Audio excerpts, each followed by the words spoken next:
un rêve qui n'est jamais devenu réalité. S'il avait déjà tout grâce à son incroyable carrière et ses nombreux succès, il y a une chose que Michael Jackson voulait désespérément dans les dernières années de sa vie, entrer en contact avec la reine Elisabeth II. Et ce, pour que cette dernière le nomme chevalier. Dans une interview accordée au Daily Mail en 2015, et exhumée par The Mirror, Matt Feed, ancien garde du corps du chanteur durant 10 ans, rapportait que le King of Pop avait envoyé de nombreuses lettres à la monarque pour obtenir ce titre honorifique.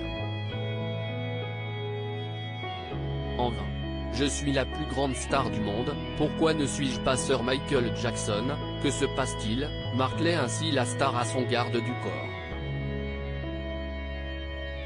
Persuadé que l'ordre de l'Empire britannique lui revenait comme une évidence, il comptait notamment sur son amitié avec Lady Diana pour faire pencher la balance en sa faveur. Michael était très ambitieux, il l'a toujours été. La seule chose qu'il n'avait pas, et qui était pourtant très importante pour lui, c'était la reconnaissance de la reine, affirmait Matt Feed. Et il ne comprenait pas pourquoi la reine Elisabeth II ne lui donnait pas ce privilège. Nous avons simplement été ignorés depuis le début de son règne. Elisabeth II a anobli de très nombreuses personnalités comme les acteurs Roger Moore et Pierce Brosnan qui ont incarné James Bond, Mick Jagger, Paul McCartney, ou encore Elton John.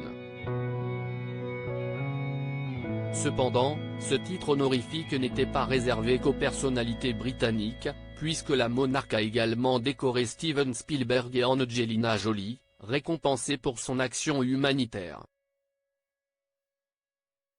Ce qui consternait encore plus le chanteur. Il voulait vraiment que cela se produise, alors nous avons écrit des lettres et essayé diverses choses, mais nous avons simplement été ignorés, regrettait alors l'ex-bodyguard de Michael Jackson. Mais face au silence d'Elisabeth II, le chanteur a redoublé d'efforts pour obtenir le Graal. Ainsi, il a même rencontré un homme politique britannique de haut rang pour lui demander conseil, comme l'a raconté Matt Feed au Daily Mail. À l'époque, il lui avait demandé de venir au Royaume-Uni pour montrer son attachement à la reine avant de le harceler en l'appelant 20 fois par jour, notamment pour que celui-ci l'invite dans son ranch de Neverland.